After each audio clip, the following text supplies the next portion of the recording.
tous ceux qui vont faire ce jeûne. Bon Ramadan à vous. Moi aussi, je fais partie de ces personnes. Donc voilà, ça me tenait à cœur de vous souhaiter un bon Ramadan. À l'heure où je tourne cette vidéo, ce n'est pas encore le Ramadan. Voilà, je précise, cette vidéo elle est faite bien en avance. Donc bon Ramadan à vous et bon week-end à tout le monde. Bon week-end, bon week-end, bon week-end. J'espère que vous allez profiter de votre week-end pour vous reposer, faire des choses qui vous plaisent. Voilà, voilà, que la positivité sur vous. Alors dans cette vidéo, j'aimerais échanger avec vous 10 choses qui m'ont le plus choqué en vivant ici à Stockholm. Parce que oui, je vis en Suède actuellement. Je viens de France et je vis en Suède à Stockholm. Et j'aimerais échanger avec vous du coup, comme je l'ai dit, 10 choses qui m'ont choqué. Pas que j'ai aimé ou que j'ai détesté, mais qui m'ont choqué, qui sont différentes de la France, je trouve, à mon sens. Après, vous pouvez me dire en commentaire si pour vous, si ça vous impressionne, si il y a des choses similaires en France et que je n'étais pas au courant de. Au courant de. Du coup, donc cette vidéo, elle est pas vraiment préparée. J'ai noté plein de choses qui m'ont étonné ici, mais j'en ai retenu 10. Donc cette vidéo, il pourrait y avoir une partie 2, une partie 3, une partie 4, ça ne s'arrêtera jamais. Mais à condition que vous me dites en commentaire si vous voulez une suite. Et lâchez un petit like aussi si cette vidéo vous plaît, parce qu'elle est un peu plus chill, un peu plus blabla comme on dit, un peu plus discussion tranquille. Et bien sûr, on ne le dira jamais assez, à vous abonner si vous voulez plus de contenu. Alors, la première chose qui m'a choquée ici, et vraiment, ça m'a vraiment choquée pour le coup, c'est que les personnes, les Suédois, ils garent leur vélo comme ça, sans cadenas. Il n'y a pas de cadenas. Il n'y a pas de cadenas. Donc on est dans la capitale quand même, et il n'y a pas de cadenas sur les vélos. Donc ça m'a énormément choqué. Moi qui viens de région parisienne, puis je pense que dans toutes les villes c'est comme ça. Mais dites-moi en commentaire si vous connaissez un endroit en France où on peut laisser un vélo comme ça. Et ici voilà, c'est très courant. Par contre ils font pas ça avec les trottinettes électriques, mais avec les vélos, ouais, il y en a partout. Il y a même des garages à vélo. Le vélo ici, c'est tout un délire, mais je vais pas aller trop dans les détails parce que ce serait peut-être pour une autre vidéo. Mais voilà, le vélo ici, pas de cadenas, personne n'y touche, voilà. En deux, j'ai mis les papas avec les poussettes. Alors oui, ici c'est impressionnant le nombre d'hommes qui traînent des poussettes. Vous allez me dire mais bon c'est normal, c'est aussi des parents quoi. Oui, oui, oui, je sais, mais quand même c'est quelque chose que je vois partout. J'avais pas l'habitude, donc j'étais surprise en fait, dans le bon sens. Et je crois que c'est parce que ici en Suède, les congés liés au bébé, il y a un nom pour ça, congé maternel, congé paternel. Voilà, et ben il est équitable entre guillemets. En fait, les mères et les pères ont le même nombre de congés en Suède. Donc ceci explique peut-être cela. Mais c'est hallucinant le nombre d'hommes qui se baladent avec des poussettes. Voilà, je tenais à le souligner quand même parce que ça m'a fait sourire. Ensuite j'ai marqué l'été et la nuit. Ah oui, bon bah je pense qu'il y en a beaucoup qui le savent, mais bon, je le dis au cas où. Ici en Suède, et je crois que c'est le cas pour tous les pays nordiques et scandinaves, en été il fait jour jusqu'à très très tard et il y a très peu de nuit.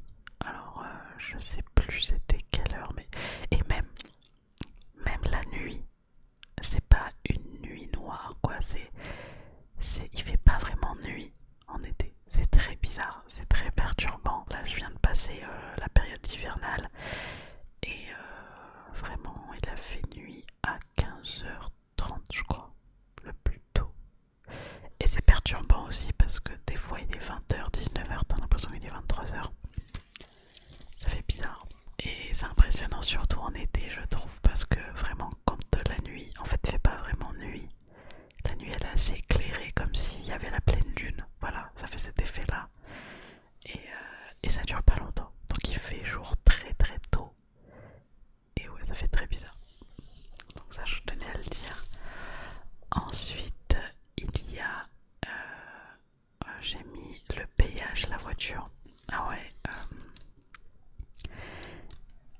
voiture à Stockholm, ça rime avec la galère. C'est très compliqué d'avoir une voiture ici. Nous on est venu en voiture, donc je peux vous dire qu'on a eu trop de galères avec la voiture. Si j'avais su, je serais venu en avion. Mais bon, c'est ma phobie, l'avion, donc bon. Enfin bref, je passe d'un sujet à un autre. Mais en fait, ça nous a surpris qu'il y ait des péages dans la ville. Ouais, péages. Ouais. Il y a des péages en pleine ville. Donc ça, je tenais à le souligner que ça m'avait choqué. Genre, oh, quoi? Ensuite, ah oui, les machines à laver. Pendant nos recherches d'appartements, on a été très surpris de voir que les machines à laver dans les maisons, c'était pas très courant. Dans le sens où en fait c'est un luxe entre guillemets, c'est vraiment un luxe d'avoir une machine à laver chez soi. Parce que je sais pas si c'est comment est aménagé les appartements ou quoi. Mais en fait, eux ce qu'ils font souvent c'est les machines à laver collectives. Donc c'est dans le sous-sol. Il y a un grand sous-sol à chaque fois. Et j'en ai visité des appartements. Mais voilà, il y a beaucoup de machines à laver collectives. Donc dans le sous-sol de l'appartement, t'as plein de machines à laver.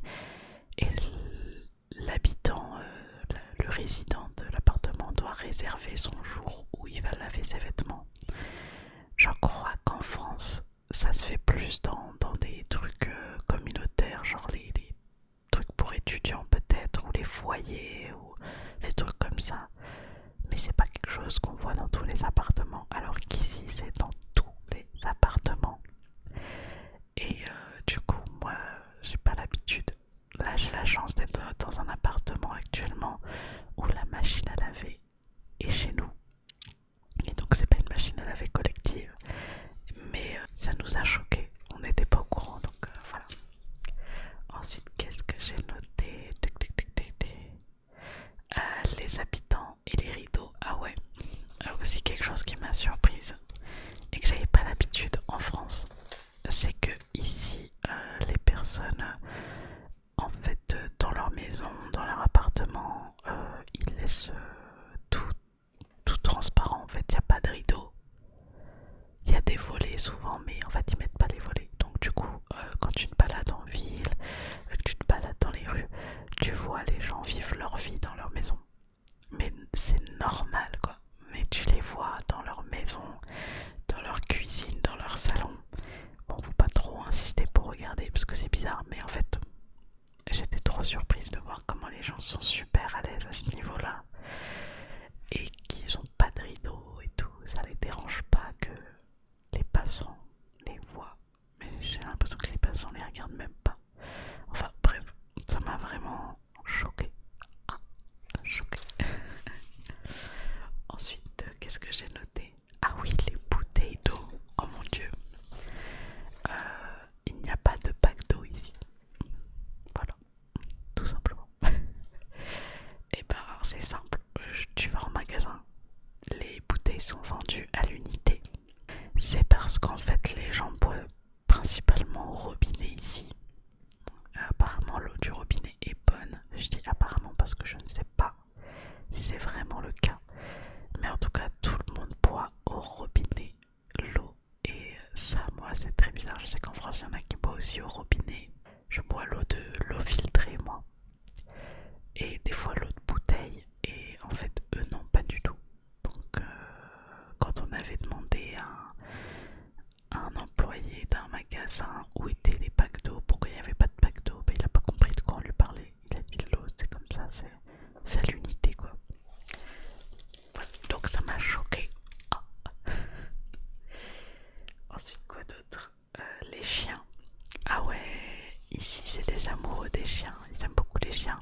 En fait ici les chiens, tu peux les emmener partout. Partout. Dans les magasins, dans les transports. J'étais choquée de voir des chiens avec leur maître, maîtresse dans les métros, dans les centres commerciaux. J'ai pas l'habitude. En France, même pour aller à la boulangerie, tu dois mettre ton chien devant pour les magasins, voilà. À part si, je crois, c'est pour des raisons, on va dire, de santé, malvoyants, des choses comme ça. Sinon, ton chien il n'a pas le droit de rentrer dans les espaces publics. Même dans certains parcs, les chiens sont interdits. Ici, en fait, dans les parcs, ici en Suède, ils ont des parcs pour chiens. Donc, il y a beaucoup d'espaces verts ici et c'est très cool. Et en fait, tu as tout le temps en fait un endroit entouré d'un grillage et c'est réservé aux chiens. Les gens ils rentrent dedans, ils enlèvent les laisses de leurs chiens et les chiens ils se baladent. C'est un parc pour eux, c'est un parc dans un parc. Vous voyez ce que je veux dire? Et voilà. Et par contre, ouais, il n'y a pas un caca dans les rues. Voilà, ça je tiens à le souligner parce que je sais que il y a beaucoup de crottes de chiens en France. Vous savez, hein, on le sait. Et pourtant, il y a des chiens de partout ici. Il n'y a que des chiens. J'ai presque jamais vu de chat. Donc voilà. Donc il y a même une fois, pour la petite anecdote, j'ai pris le bus et il y avait une femme qui était assise à une place et à côté d'elle il y avait son chien assise à l'autre place. Donc même les chiens ils prennent des places de passagers et ils étaient trop mignons parce qu'il était super sage, il était allongé sur elle puis en même temps il prenait la place du passager. C'était mignon, je vous avoue, je trouvais ça trop mignon. Même si je voulais pas me retrouver en face d'eux parce que moi j'ai peur un peu des chiens. Mais voilà, pour vous dire, ils prennent le bus, ils prennent le métro, ils vont dans les centres commerciaux. Enfin, c'est incroyable. C'est incroyable. Ensuite, je sais pas combien j'en ai fait là. Il faudrait que je compte. 1, 2, 3, 4, 5, 6, non 5, 6, 7, 8. Je vais vous parler encore de 2 anecdotes. Ah oui, un autre truc qui m'a choqué, c'est l'avant-dernier truc qui m'a choqué, c'est le bateau. Alors en fait, il y a beaucoup de sources d'eau ici. Donc Stockholm, c'est beaucoup d'îles en fait. Et du coup, avec ton ticket de transport, donc avec lequel tu prends le bus, le métro, tu peux également prendre le bateau avec ce même ticket. Et ça, c'est super cool. Je l'ai pas encore fait, mais je compte bientôt le faire. J'attends qu'il fasse un peu plus beau et tout. Et c'est trop bien. Donc tu peux passer d'une île à une autre en bateau avec le même ticket que tu utilises pour le bus et le métro. Ça, c'est vraiment cool. Et c'est quelque chose qui m'a vraiment choqué. Voilà. Et enfin, en dernier. Ah oui, ça. Les balcons. Les balcons ici. Bon, bah déjà, la plupart des appartements ont des balcons. C'est très rare de ne pas avoir de balcon. Là où en France, je pense que c'est plutôt l'inverse. C'est un luxe d'avoir un balcon. Dites-moi si vous n'êtes pas d'accord, mais c'est ce que j'ai cru voir moi. C'est quand même un luxe d'avoir un balcon. Et ici, le balcon, c'est précieux. C'est très précieux. Il y en a carrément, ils mettent des vitres à leur balcon et ça fait genre une véranda. Une mini véranda. C'est pour même, j'imagine que c'est pour profiter du balcon même quand il pleut et quand il fait froid. Ils mettent des canapés sur leur balcon, des canapés. En fait, leur balcon, c'est des mini salons. Ils mettent des canapés, des tables, des chaises. Mais moi, ce qui m'a surpris, c'est les canapés, quoi. En fait, ils en prennent extrêmement soin. C'est pas des débarras comme j'ai pu voir beaucoup en France, par exemple, où le balcon c'est considéré comme un débarras et on met plein de trucs, voilà, pour se débarrasser. Non, ici c'est précieux. On ne rigole pas avec les balcons. Ça m'a fait bizarre, ouais. Ça m'a choqué en fait. Mais c'est cool, c'est une bonne chose. Donc voilà, c'est tout. J'ai écrit plein de choses encore. Mais je pense que ce sera pour une prochaine vidéo. Dites-moi si vous avez bien aimé ce genre de concept en vidéo. Et j'en ferai sûrement d'autres. J'espère que cette vidéo vous a relaxé également et qu'elle vous a plu. Vous savez ce qu'il vous reste à faire. Prenez soin de vous.